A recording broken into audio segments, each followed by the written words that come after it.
What do Miley Cyrus, John Legend, and Marilyn Monroe have in common? Well, they all legally changed their name.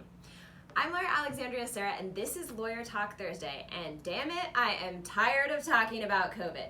So this week, I'm going to teach you how to do something practical. Change your name or gender marker. And this is an easy, do-it-yourself type of thing. If you want guidance, of course I can help. But out of all the things that you can do legally, this is a pretty easy one. So I'm going to teach you how to do it in the next few minutes.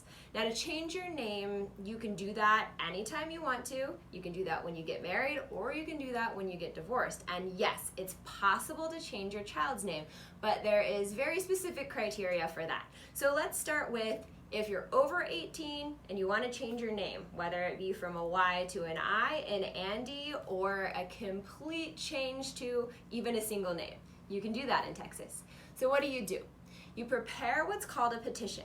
You've got to be 18 years or older. You've got to disclose any criminal offenses, felonies, or misdemeanors.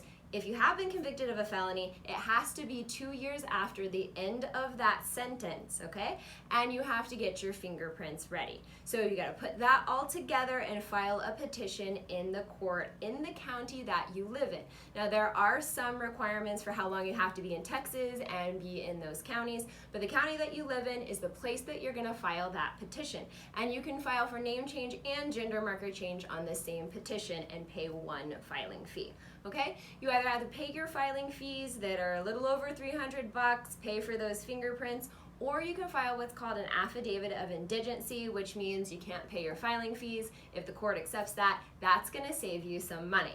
So once you file that petition, then on down the line, you go in front of a judge for an uncontested docket, and you tell the judge why you want a name change, why it's in your best interest, and the judge can grant that. Now, I tell you, take copies upon copies of orders, okay? Take at least 3 copies of the order that you prepare, and there's some places online where you can get templates, and I'll drop a link for that.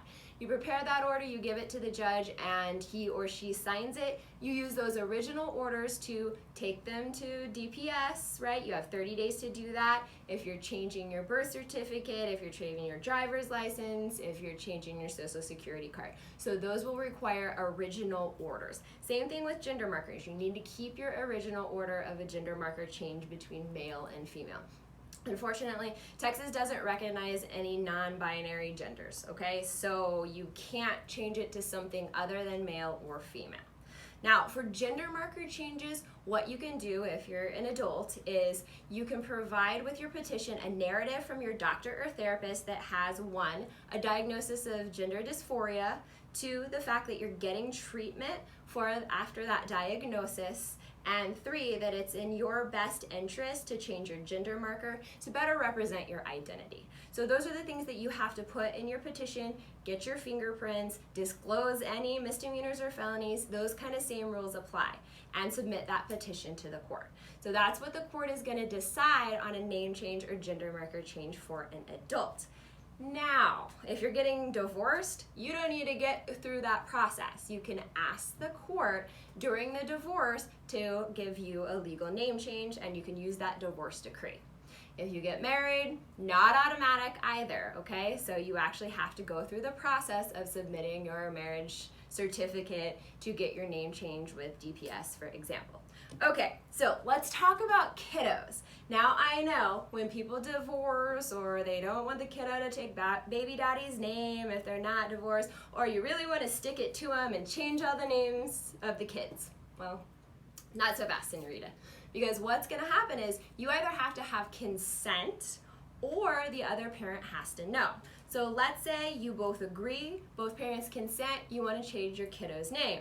Also not so fast, because if they're over 10, they have to consent to the name change that you want to give them, okay?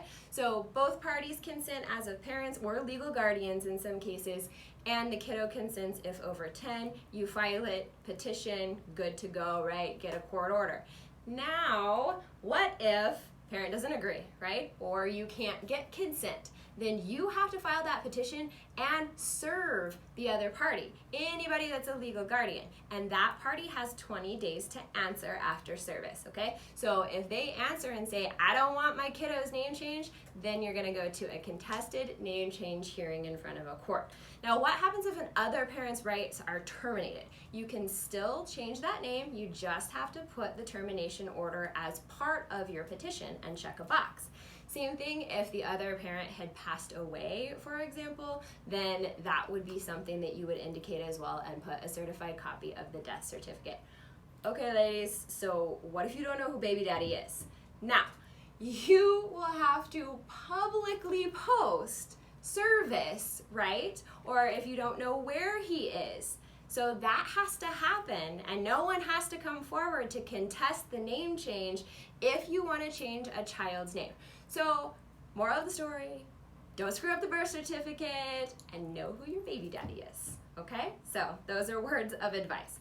But as far as name changes go, as far as gender marker changes go, they're pretty easy to do it yourself. If you have any questions, drop me a message and I'm happy to assist.